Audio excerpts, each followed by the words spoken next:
Welkom bij Kikker TV. De 4-jaarlijkse Stollendans is weer begonnen. De strijd om de zetels is nu bezig. Vanavond of vannacht zullen we weten wie er op deze stoelen komen te zitten.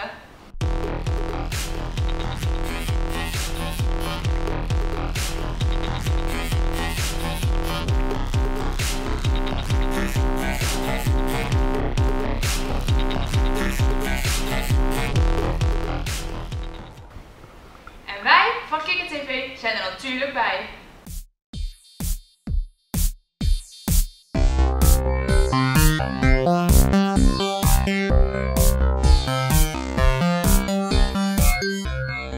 Had u dit verwacht vanavond?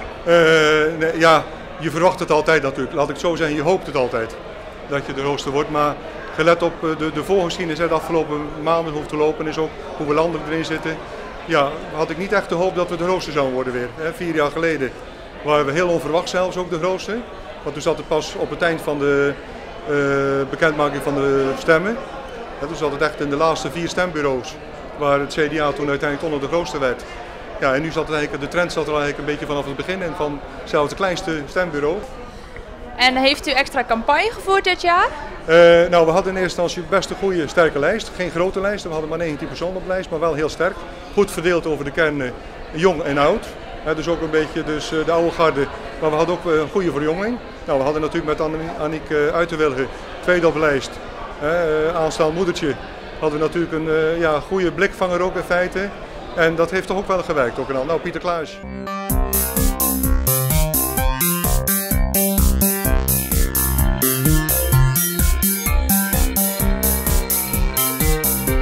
We staan hier naar de verkiezingsuitslag in het Belfort in de gemeente Sluis met de burgemeester. 53% ruim opkomst. Bent u daar tevreden over? Ja, je wil altijd liever veel meer mensen, want je vindt het belangrijk als burgemeester dat er veel mensen voor je lokale bestuur zich hard maken en daarvoor komen om naar de stembus komen om te stemmen. Maar ja, we zitten op het landelijk gemiddelde en dat is netjes, denk ik. Ik denk dat we daar heel tevreden mee kunnen zijn. Heeft u de indruk dat het een goede campagne is van de partijen? Ik vond de partijen heel correct naar elkaar, heel respectvol. Je kunt zeggen, ja, er was misschien wat weinig vuur, maar ja, veel van de zaken worden door alle partijen ook wel zo ervaren. Ik vond het een goede campagne, mensen hebben hard gelopen. Her en der in het land stond ook overal binnen de gemeente posters. Mensen hebben echt veel hun best gedaan, dus ik vond het een goede campagne. Vanaf volgende week heeft u een nieuw team.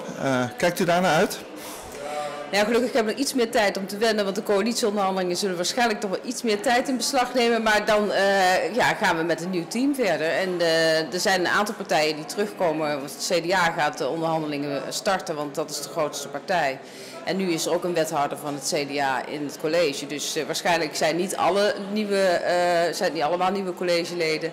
Er zijn ook een paar mensen bij die ik al wel kende. Maar voor een deel zullen het nieuwe mensen worden. Ja, kijk wel naar uit hoor. Het is ook wel weer een leuke uitdaging.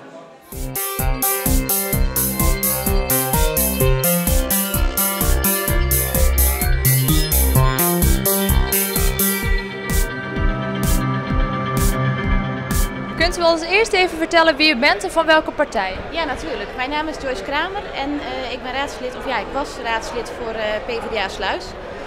En wat had u verwacht van deze verkiezingen? Het was lastig in te schatten. Het was een beetje de vraag, we zaten nu op 3 zetels, of we onze 3 zetels zouden behouden of inderdaad terug zouden gaan naar 2. En het is helaas het laatste geworden.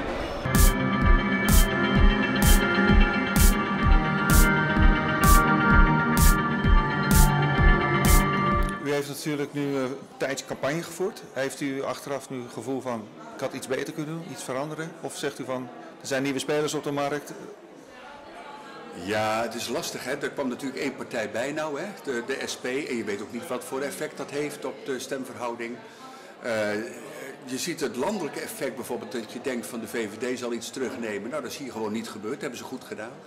Het CDA heeft natuurlijk gewonnen. Dat was landelijk ook wel een beetje de tendens. Maar je ziet dus dat de tendens van D66 landelijk niets echt doorwerkt in een streek, in een regio zoals West-Vlaanderen. Dus we kunnen niet zeggen, we gaan lekker op de landelijke golf mee met D66. Want dat zal hier zo niet werken, denk ik.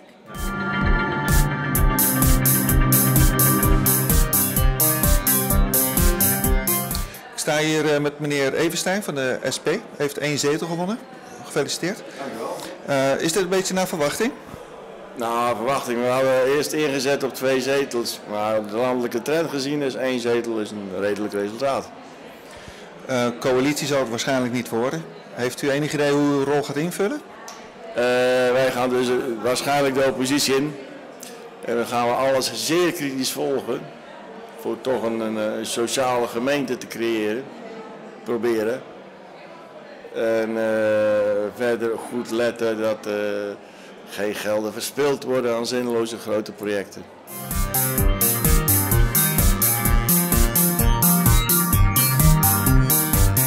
We hebben hier mevrouw van der Vijver van Nieuw Gemeentebelang. Dit jaar op 3 zetels gebleven.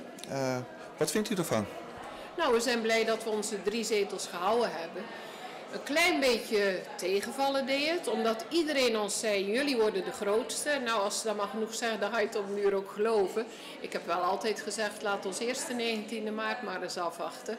En we zijn tweede grootste gebleven, dus daar zijn we op zich content mee. En we hopen nu wel dat we uitgenodigd worden door de grootste partij om eens te praten over of we mogelijk samen coalitie kunnen gaan vormen met anderen. Dus een wethouder zit er misschien wel in?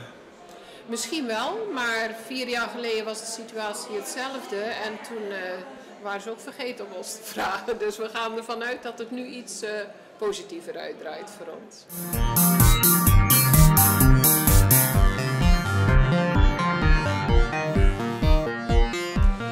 Oké, mensen, de uitslag is bekend. Het is al ruim 1 uur na middernacht. Wij zijn moe. We hebben een marathon-uitzending van 19 uur voor u gemaakt. Met veel plezier, veel trotsheid. We zijn er ook echt in geslaagd om het goed te doen, vinden wij.